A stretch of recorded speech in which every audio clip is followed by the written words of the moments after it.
జానపద కథ కోతి దొంగోడు. కోతి దొంగోడు. ఈ స్టోరీలో ఒక ఊర్లో ఒక పూటకూళ్ళ పెద్దమ్మ, పూటకూళ్ళ ముసల్దమ్మ.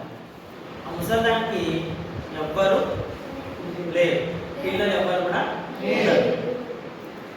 అయితే ముసలి కాబట్టి తనకు తినడానికి తిండి లేని పరిస్థితిలో, దీనమైన పరిస్థితిలో బతుకుతుంది. పిల్లలు ఎవరు లేరు కదా, నాకు ఎవరు ఆధారంగా లేరు అని చెప్పేసి ఒక కోతిని తీసుకొచ్చి పెంచుకుంటారు. ఏమి తీసుకొస్తుంది? కోతి. ఆ కోతిని తీసుకొచ్చి పెంచుకుంటే ఆ ఊర్లో ఉన్న వాళ్ళందరూ ఆమెని హేళనగా మాట్లాడతారు.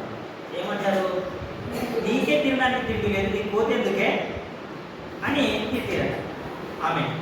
అయితే అట్లా తిట్టేసరికి ఆ ముసలి ఏం కూడా నొచ్చుకోకుండా, బాధపడకుండా ఆ కోతిని బాగా ప్రేమించి, అంటే దాన్ని బాగా ప్రేమగా చూసుకుంటూ రోజు తలస్నానం చేయించి మంచి బట్టలు వేసి తనకి ఆ కోతికి అలంకరణ ఏ విధంగా చేయాలో అంత చేస్తూ రోజు బాగా చూసుకుంటా ఉందన్నమాట కోతి.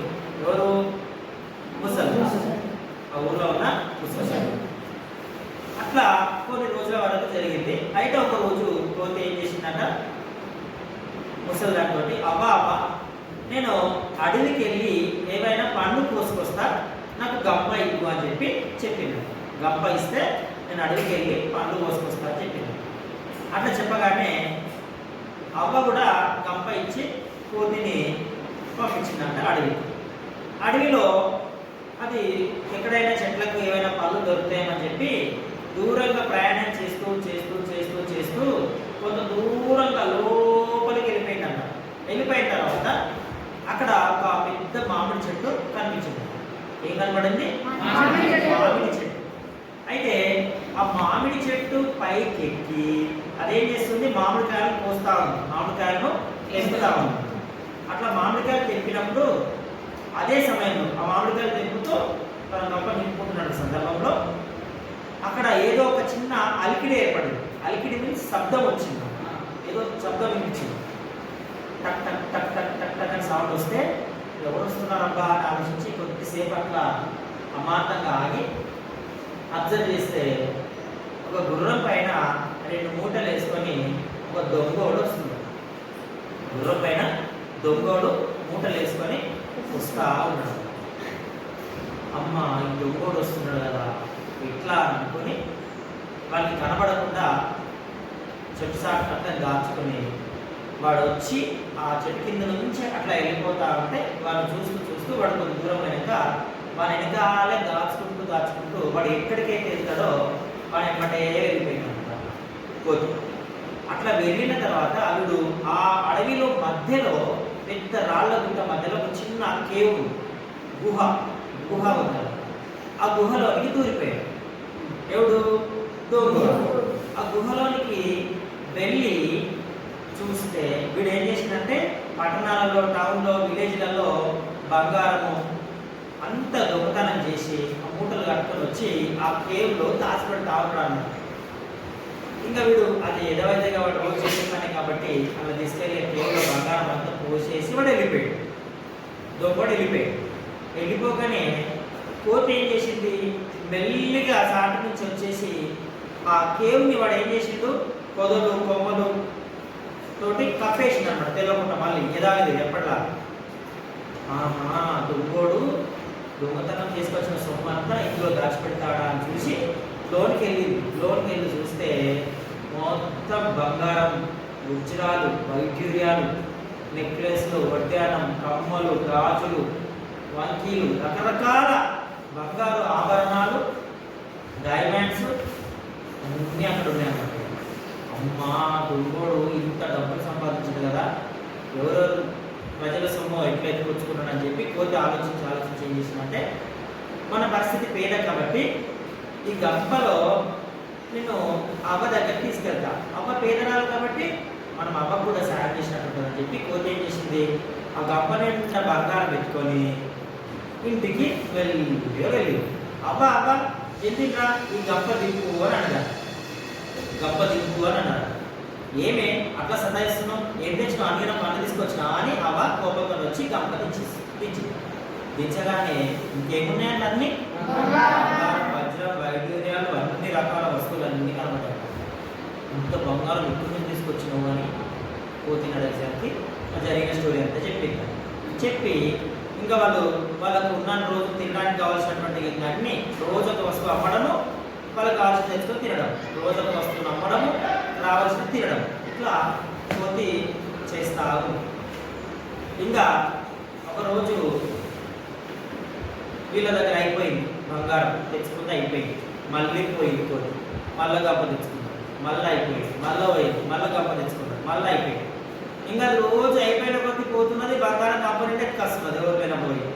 అట్లా ఒక 4-5 టైమ్స్ అట్లా తిరుగుతూనే ఉంది. తిరిగేసరికి దొంగోడికి ఒక రోజు అనుమానం వచ్చింది.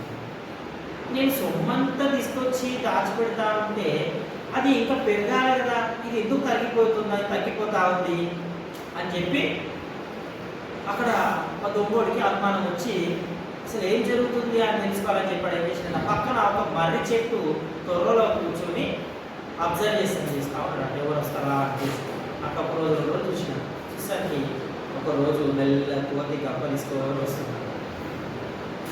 వీడు ఏడిపోతుందా అని చూసినాడు. చక్క గుహలకి వెళ్ళిపోయింది కోతి. ఈ పని చేస్తుంది నువ్వా అని వాడు చాటున చూస్తా ఉన్నాడు. కోతి అప్పట్లాగానే లోపలి అనేసరికి ఎలా ఈ దొంగోటి చేతులు దొరికిపోయినా, వీడు కనుక నన్ను ఈ బంగారం తీసుకెళ్తున్న విషయం మన కోపంలో ఉన్నాడు కాబట్టి నన్ను చంపేశానని చెప్పి అది బాగా ఆలోచించి ఏం చేసింది, ఒక ఉపాయం కానీ వీడికి ఏదైనా ఒక ఏర వేయాలి అని చెప్పేసి దొంగోడ నేను మా ఇంటి దగ్గర నాకు ఒక అక్క ఉంది. మా అక్క చక్కని చుక్క, చాలా అందగత్తే, నువ్వు ఖచ్చితంగా మా అక్కను మెచ్చుకుంటావు, మా అక్కని ఇచ్చి నీకు పెళ్లి చేస్తా, నన్ను వదిలేస్తే అని చెప్పింది. అయితే అట్లా చెప్పేసరికి దొంగోడు కూడా వాళ్ళ అక్కను ఇచ్చి పెళ్లి చేస్తాడు కాబట్టి ఒప్పుకొని ఉన్న బంగారం అని చెప్పి అన్ని పంపించిండు. రైట్.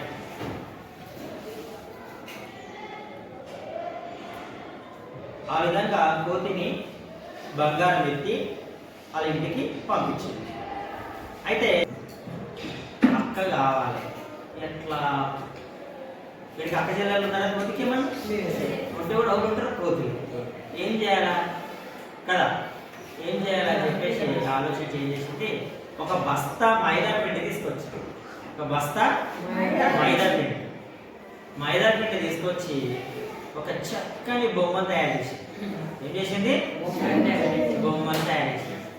బొమ్మను తయారు చేసి దానికి చీర కట్టి, దానికి గాజులు పెట్టి, ముక్కు పుడకలు పెట్టి, సగరం పెట్టి, నెక్లెస్ వేసి, ఇంకా ఒక అందమైన అమ్మాయిలాగా తయారు చేసి ఒక మంచం మీద పండబెట్టిన, ఒక మంచం మీద బొమ్మను పండబెట్టి పడుకోబెడితే ఇంకా దొంగోడు ఒక రోజు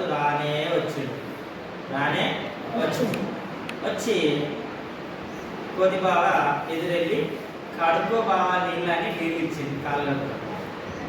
ఇంకా దగ్గరికి పోయినాక చెప్పింది అనమాట. ఏమన్నాడు తెలుసా, బావా అక్క వ్రతంలో ఉంది, వ్రతం తెలుసు కదా, పూజలు చేసినప్పుడు వ్రతాలు చేసుకుంటారు కదా, వ్రతం ఉంది. అయితే మా అక్క 5 రోజుల వరకు నీళ్లు తాగదు, అన్నం తినదు, మాంసం దిగదు.